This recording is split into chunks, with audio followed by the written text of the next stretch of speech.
ఇప్పుడు సాయంత్రం వస్తుంది. ఇప్పుడు వస్తుందంటే మనం తీసుకోవచ్చు. సాయంత్రం అయినా మనకు అయిపోతాయి కదా.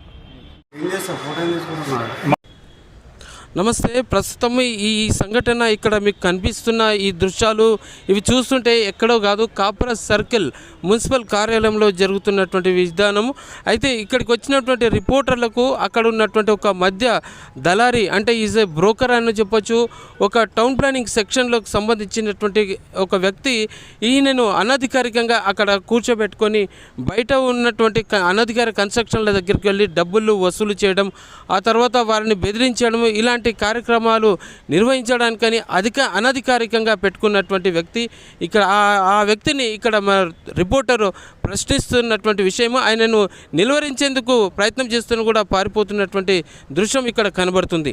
ఇతని పేరు రఘు. ఈయన గత కొంతకాలంగా మన హైదరాబాద్ జిహెచ్ఎంసీ పరిధిలోని కాప్రా సర్కిల్లో అనధికారికంగా టౌన్ ప్లానింగ్ సెక్షన్లో తిష్ట వేసుకొని కూర్చొని అక్కడ వచ్చిపోయే పర్మిషన్లు తీసుకునే వారికి ఇబ్బంది కలగజేస్తున్నటువంటి పరిస్థితి. కాకపోతే ఇక్కడ తుల్జత్ సింగ్ అనే ఒక ఆఫీసర్, ఆయన తన అసిస్టెంట్గా పెట్టుకున్నట్టుగా అతను చెప్తున్నటువంటి సమాచారం.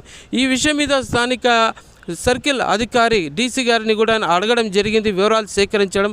ఆయన కూడా అధికారికంగా ఎవరిని పెట్టుకోలేదు, ఆయన ఆ వ్యక్తి ఎవరో మాకు తెలియదు అని చెప్పేసి ఇచ్చినటువంటి సమాధానం. ఈ సమాచారంతో వెంటనే మేము రిపోర్టర్ల రంగంలో దిగి అసలైన వ్యక్తి ఎవరు, ఈ తిష్ట వేసినటువంటి ఈ దళారీ వ్యక్తిని వివరాలు అడిగితే తప్పించుకొని పోతున్నటువంటి ఈ దృశ్యం ఇక్కడ కనబడుతుంది. మొత్తానికి రిపోర్టర్ల చేతిలో ఇలాంటి దళారులు చిక్కి ఇక్కడ ప్రజల్ని అందరినీ ఇబ్బందికరంగా తయారు చేస్తూ అక్రమాలకు పాల్పడుతున్నటువంటి వ్యవహారాన్ని గుట్టు రట్టు చేసినటువంటి వైనం.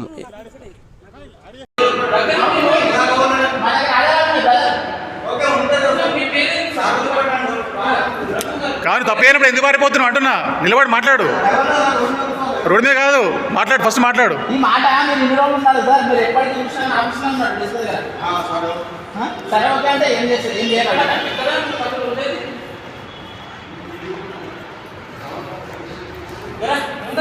వస్తున్నా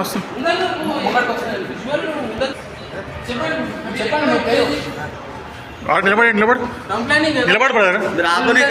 ఎందుకు ఆపనికి లేదు, నువ్వు ఎందుకు వస్తావు?